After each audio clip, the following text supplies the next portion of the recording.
سورہ احزاب آیت نمبر 18 سے آیت نمبر 30۔ اعوذ باللہ من الشیطان الرجیم، بسم اللہ الرحمن الرحیم۔ بے شک اللہ انہیں جانتا ہے جو تم میں سے جہاد میں رکاوٹیں ڈالنے والے ہیں، اور انہیں بھی جو اپنے بھائیوں سے کہتے ہیں ہمارے پاس آ جاؤ، اور وہ جنگ میں کم ہی شریک ہوتے ہیں، اس حال میں کہ وہ تمہارا ساتھ دینے میں سخت بخیل ہیں۔ چنانچہ جب خوف کا وقت آئے تو آپ انہیں دیکھتے ہیں کہ وہ یوں آنکھیں گھما گھما کر آپ کی طرف دیکھتے ہیں جیسے وہ شخص جس پر موت کی غشی طاری ہو۔ پھر جب خطرہ دور ہو جائے تو مال غنیمت کے انتہائی حریص بن کر تمہارے سامنے تیز تیز زبانیں چلانے لگتے ہیں۔ یہ لوگ ایمان لائے ہی نہیں، لہٰذا اللہ نے ان کے اعمال ضائع کر دیے، اور یہ اللہ کے لیے نہایت آسان ہے۔ وہ سمجھتے ہیں کہ ابھی تک لشکر گئے نہیں، اور اگر یہ لشکر چڑھ آئیں تو وہ تمنا کرتے ہیں کاش وہ صحرا نشین دیہاتیوں میں جا بسے ہوتے اور وہاں تمہاری خبریں دریافت کیا کرتے، اور اگر وہ تم میں موجود ہوتے تو وہ دشمن سے لڑائی میں کم ہی حصہ لیتے۔ یقیناً تمہارے لیے رسول اللہ کی ذات میں بہترین نمونہ ہے، ہر اس شخص کے لیے جو اللہ سے ملاقات اور یوم آخرت کی امید رکھتا ہے اور کثرت سے اللہ کا ذکر کرتا ہے۔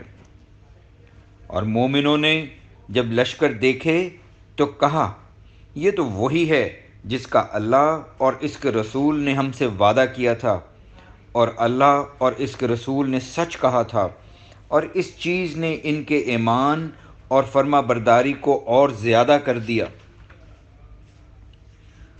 مومنوں میں سے کچھ وہ لوگ بھی ہیں جنہوں نے اللہ سے جو عہد کیا تھا وہ سچ کر دکھایا۔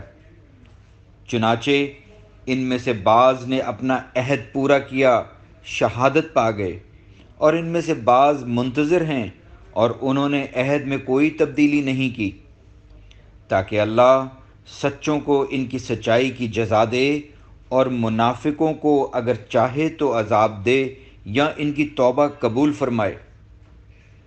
یقیناً اللہ بہت مغفرت والا، نہایت رحم کرنے والا ہے۔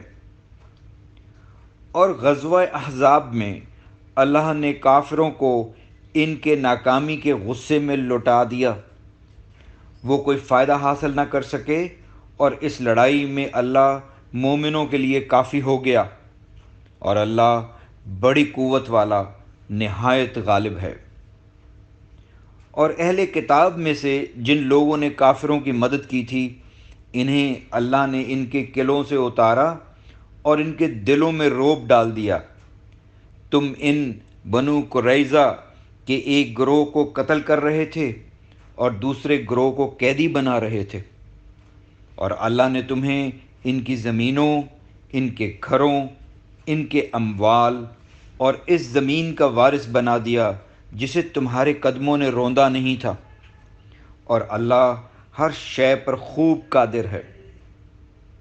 اے نبی، اپنی بیویوں سے کہہ دیجئے اگر تم دنیا کی زندگی اور اس کی زینت چاہتی ہو تو آؤ میں تمہیں کچھ سامان دوں اور تمہیں بھلے طریقے سے رخصت کر دوں، اور اگر تم اللہ اور اس کے رسول اور آخرت کے گھر کو چاہتی ہو تو اللہ نے تم میں سے نیک کام کرنے والیوں کے لیے اجر عظیم تیار کر رکھا ہے۔